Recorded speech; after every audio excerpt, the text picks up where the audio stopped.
کون نہیں چاہتا کہ میں سنجیدہ رہوں؟ اور اسلام اپنے ماننے والوں کو سنجیدہ رہنے کی تعلیم دیتا ہے اور ایک سنجیدہ زندگی گزارنے کی تعلیم دیتا ہے. تبھی تو کہا گیا کہ زیادہ مت ہنسو، اس لیے کہ زیادہ ہنسنا یہ دل کو مردہ کر دیتا ہے، اور زیادہ ہنسنا یہ غیر سنجیدہ ہونے کی علامت ہے. آدمی کو اپنا انجام معلوم نہ ہو کہ مرنے کے بعد مجھے کہاں جانا ہے، اور آدمی کہا لگا رہا ہو، اس کا مطلب یہ ہے کہ یہ آدمی سخت غیر ذمہ دار ہے. اس آدمی کو اپنا انجام معلوم نہ ہو، کہہ لگا رہا ہے. تو گویا کہ کہہ لگانا اور کثرت سے ہنسنا اس کے غیر سنجیدہ ہونے کی علامت ہے. اور اسلام اپنے ماننے والوں کو سنجیدہ زندگی گزارنے کی تعلیم دیتا ہے اور کہتا ہے کہ تمام کے تمام مسلمان انتہائی سنجیدہ زندگی گزاریں. اور یہ لہو کیا کرتا ہے؟ آدمی کو سنجیدگی سے غیر سنجیدگی کی طرف مائل کر دیتا ہے. یہ خطرناک چیز ہے لہو. اور لعب کس کو کہتے ہیں؟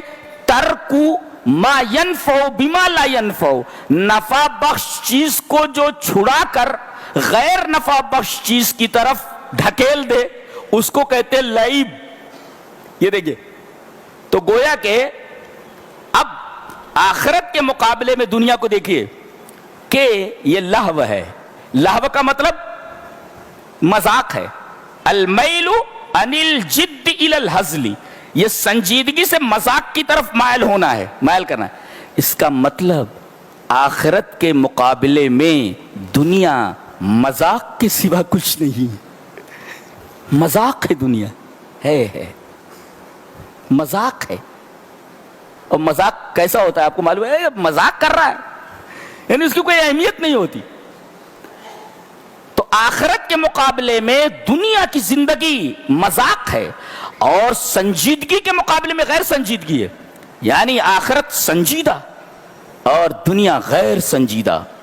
اور لعب کا مطلب ترک ما ینفع بما لا ینفع، نفع بخش چیز کو چھوڑ کر کے غیر نفع بخش کی چیز حاصل کرنا، اس کی طرف مائل ہونا.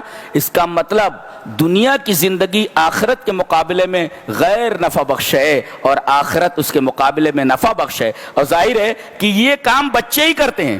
نفع بخش چیز کو چھوڑ کر کے غیر نفع بخش کی چیز کی طرف چلے جانا یہ بچوں کا کام ہے. اسی وجہ سے آپ نے دیکھا ہوگا کہ بچے ندی کے کنارے بیٹھ کر کے ریت کے گھروندے بناتے رہتے ہیں، اور جب کھیل سے اگتا جاتے ہیں تو اپنے گھروندے بگاڑ کر کے وہاں سے نکل جاتے ہیں. اس کے کہتے ہیں یہ کھیل رہے تھے.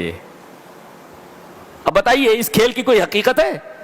تو آخرت کے مقابلے میں دنیاوی زندگی لہو و لعب کے سوا کچھ نہیں ہے. اگر آخرت سنجیدہ ہے تو دنیا غیر سنجیدہ، آخرت اگر نفع بخش ہے تو دنیا غیر نفع بخش ہے. اور بے وقوف ہی ہوگا وہ آدمی جو سنجیدگی کو چھوڑ کر کے مذاق کی طرف مائل ہو اور نفع بخش چیز کو چھوڑ کر کے غیر نفع بخش کی چیز کی طرف متوجہ ہو.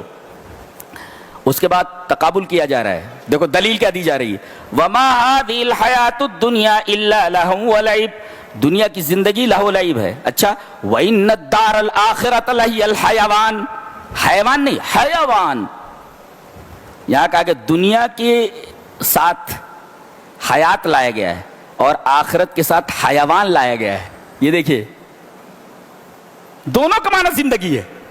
حیات معنی بھی زندگی اور حیوان کا مطلب بھی زندگی، لیکن دنیا کے ساتھ لفظ حیات لایا گیا ہے اور آخرت کے ساتھ حیوان لایا گیا ہے. دیکھ رہے ہیں آپ، وما هذه الحیات الدنیا، دنیا کے ساتھ حیات، وان الدار الاخرۃ لہی الحیوان، اور آخرت کے ساتھ حیوان.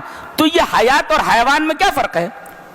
تو حیات کہتے ہیں ہی التی بعدہا موت، ایسی زندگی جس کے بعد موت ہو اسے حیات کہتے ہیں. اور حیوان کسے کہتے ہیں؟ کہ حیات لا موت فیہا، ایسی زندگی جس کے اندر موت ہی نہ ہو. تو بے وقوف آدمی ہی ہوگا جو ایسی زندگی جس کے بعد موت ہے اس میں مشغول ہو کر کے ایسی زندگی کو بھلا دے جس زندگی کے بعد موت ہی نہیں ہے، جس زندگی میں موت ہی نہیں ہے. زندگی مل گئی تو اب اس کے اندر موت آنے والی نہیں ہے. تو حیات اور حیوان کا تقابل یہ بتاتا ہے کہ دنیا کی زندگی آخرت کی زندگی کے مقابلے میں کھیل اور تماشا ہے، لہو و لعب ہے۔ دنیا کی زندگی ایسی ہے کہ جس کے بعد موت ہے، اور آخرت کی زندگی ایسی ہے کہ اس میں موت ہی نہیں ہے، ایک دفعہ مل گئی تو مل گئی۔ کون نہیں چاہتا کہ ہمیشہ کی زندگی مجھے مل جائے، مجھے موت نہ آئے، اور کبھی بوڑھا نہ ہو آدمی، نوجوان ہمیشہ رہے، وہ نوجوان رہے، اس کی بیوی نوجوان رہے، نعمتیں کبھی ختم نہ ہوں، کون نہیں چاہتا؟ اور یہ جو زندگی ہے یہ 60-65 سال کے بعد ختم ہو جانے والی ہے، 100 بہت کم لوگ کراس کر پا رہے ہیں اب جی۔ تو یہ 100 سالہ 60-70 سالہ زندگی کے اندر مشغول ہو کر کے ایسی زندگی کو چھوڑ دینا جس میں موت نہیں ہے، یہ وہی آدمی کر سکتا ہے جس کا دماغ خراب ہو، جس کا دماغ خراب ہو۔